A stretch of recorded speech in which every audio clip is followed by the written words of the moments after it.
Anggota-anggota yang telah berpartisipasi dalam kelompok 3 adalah Grace Eka Sari, Jopi Samsu, Lania Prilia, Meisya, Muhammad Nurrohim, Nicholas Wijaya, Trisna Rahmajara, Wasila, Satria Gatari Putra, Cynthia Putri Rahmanda, Victor Cayu Putra, Wenli Kongkedinata Mongkaren.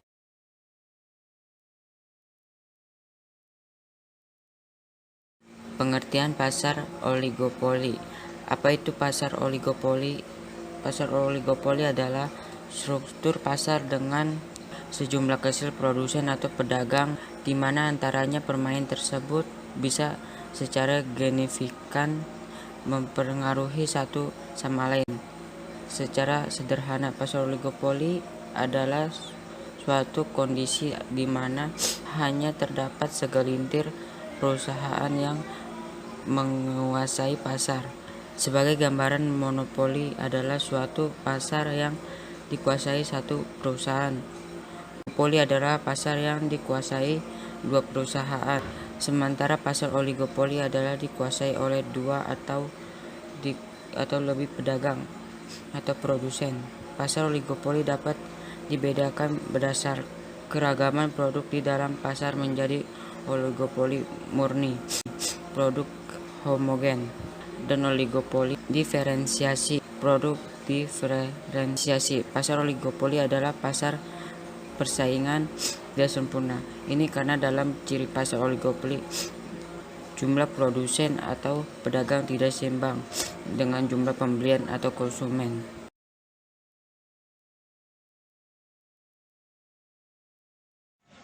Ciri-ciri pasar oligopoli. Adapun ciri-ciri pasar oligopoli adalah sebagai berikut.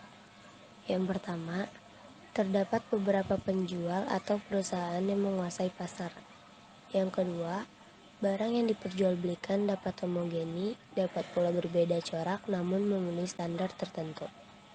Yang ketiga, terdapat halangan masuk yang kuat bagi perusahaan di luar untuk masuk ke dalam pasar.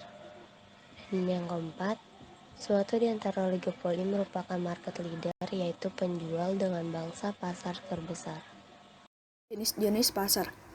Adapun 4 jenis pasar oligopoli yang ada saat ini, jika dilihat dari kondisi produk yang dipasarkan. Keempat pasar oligopoli yang dimaksud tersebut antara lain: 1.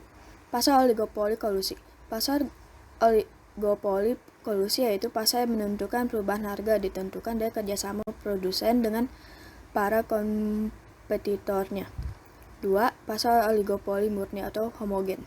Jenis pasar ini merupakan pasar oligopoli yang memiliki satu macam produk yang dipasarkan, namun memiliki banyak pilihan varian. 3. Pasar oligopoli non-kolusi. Pasar oligopoli non-kolusi ini adalah pasar yang memungkinkan harga produk akan berubah dengan pertimbangan usaha kompetitor. 4. Pasar oligopoli terdiferensiasi dari namanya saja. Ini termaksud jenis pasar oligopoli yang memiliki produk hanya satu macam dan harganya tidak perlu menyesuaikan dengan harga produsen yang lainnya. Misalnya pada beberapa produk elektronik. Selanjutnya yaitu ada 5 kelebihan pasar oligopoli. Yang pertama yaitu munculnya kreativitas dan inovasi. Jadi, para penjual ini akan selalu berinovasi dan juga berkreativitas agar bisa menciptakan produk yang lebih menarik lagi supaya si calon pembeli ini tidak pindah ke penjual lainnya. Yang kedua, kecilnya peluang untuk berkompetisi.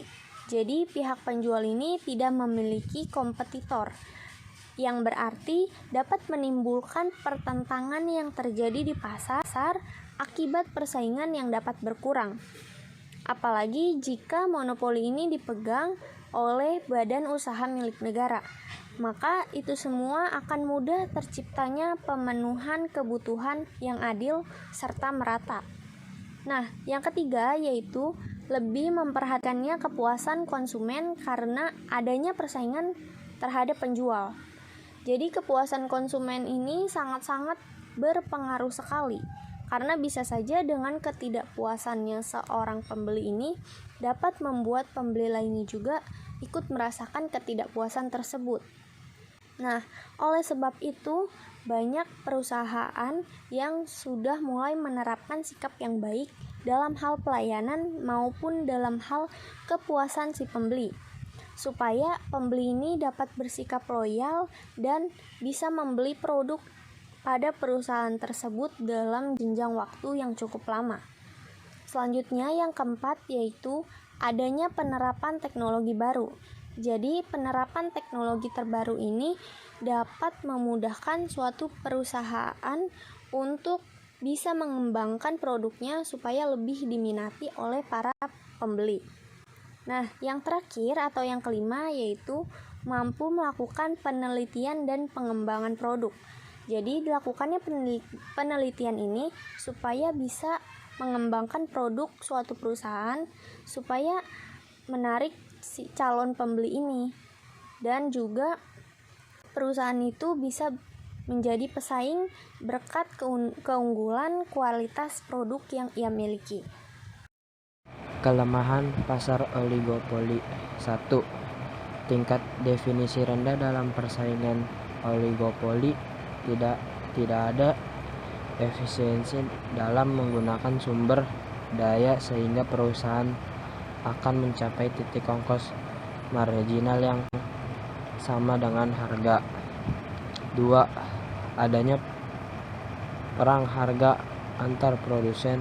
Perusahaan akan melakukan perang harga antar perusahaan hingga perusahaan akan membuat kesepakatan dalam kerjasama atau kartel yang dimungkinkan dapat merugikan konsumen. 3. Menghambat perusahaan baru modal yang dibutuhkan untuk masuk ke dalam pasar oligopoli cukup besar sehingga menghambat perusahaan baru untuk masuk ke dalam persaingan. Perusahaan yang sudah eksis akan memiliki pangsa pasar tertentu dan konsumen tertentu.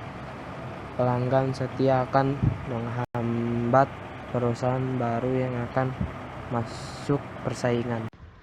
Kesimpulan pasar oligopoli adalah pasar pesaing yang tidak sempurna. Disebut demikian karena dalam pasar tersebut, jumlah produsen dan pedagang tidak sebanding dengan jumlah pembeli atau konsumen. Untuk penyelenggaraan usaha pasar oligopoli, aktivitas pemasaran dan promosi produk harus terus ditingkatkan. Demikian penjelasan singkat tentang pengertian, ciri-ciri, jenis pasar, kelebihan, dan kekurangan seputar pasar oligopoli. Semoga bisa menjadi tambahan pengetahuan untuk kita semua. Terima kasih.